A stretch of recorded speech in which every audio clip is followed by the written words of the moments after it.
Hello बच्चों, चलिए प्रश्न को पढ़ते हैं। थर्मोप्लास्टिक बहुलक तथा थर्मोसेटिंग बहुलक में क्या अंतर है? तो आइए मुख्य अवधारणा की चर्चा करते हुए हम इस प्रश्न को हल करते हैं।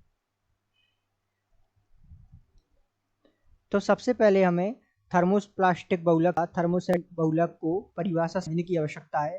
तो आइए मुख्य अवधारणा के रूप में हम सबसे पहले इन्हें समझते हैं।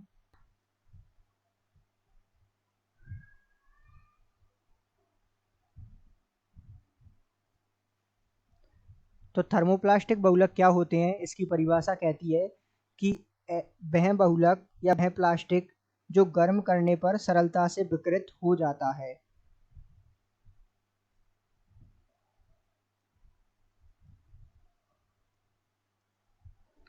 ऐसी प्लास्टिक जिसे हम गर्म करते हैं तो ये जो है सरलता से विकृत हो जाती है।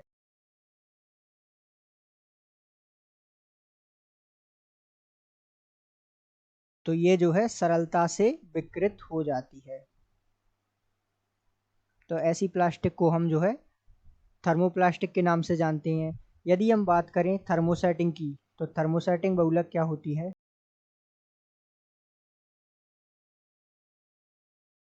तो ये जो है ऐसी प्लास्टिक है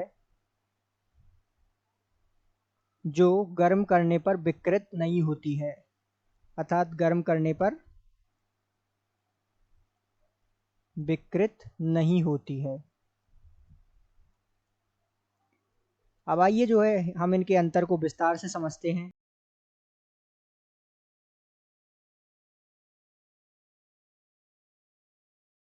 तो पहला अंतर तो इनके परिभाषा के रूप में हो गया कि ये जो है आसानी से विकृत हो जाती है, अर्थात विकृत कैसे हो जाती है? इसे गर्म करने पर आसानी से, और ये जो है गर्म करने पर विकृत नहीं होती है।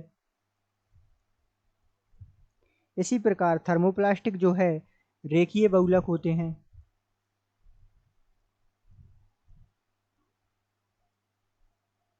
और थर्मोप्लास्टिक के सिवा जो थर्मोसेटिंग होते हैं, ये जो है क्रॉस बंधित बहुलक होते हैं।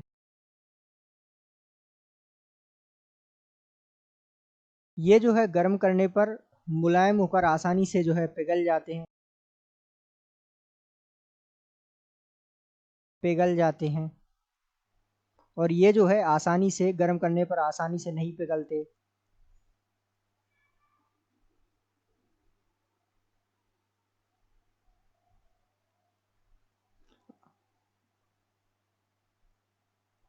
अर्थात इनमें ऐसा क्यों होता है? क्योंकि इनमें जो है क्रॉस बंध पाए जाते हैं, अर्थात क्रॉस बंध के कारण ये जो है पिघलते नहीं हैं। यदि हम इनके उदाहरणों के बारे में चर्चा करें तो इनके उदाहरण से समझते हैं। थर्मोप्लास्टिक के उदाहरण जैसे पॉलीस्टायरीन, पीवीसी, टेरिलीन। इसी प्रकार थर्मोसेटिंग के उदाहरण समझे तो जो है गिल्प्टल,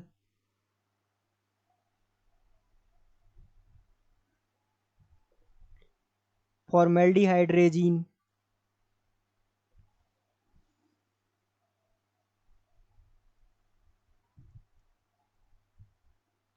तो इस प्रकार जो है आप थर्मोप्लास्टिक तथा थर्मोसेटिंग में परिभाषा सहित अंतर और उदाहरण द्वारा इन्हें समझ सकते हैं। तो आशा करते हैं आपको समझ आया होगा। धन्यवाद।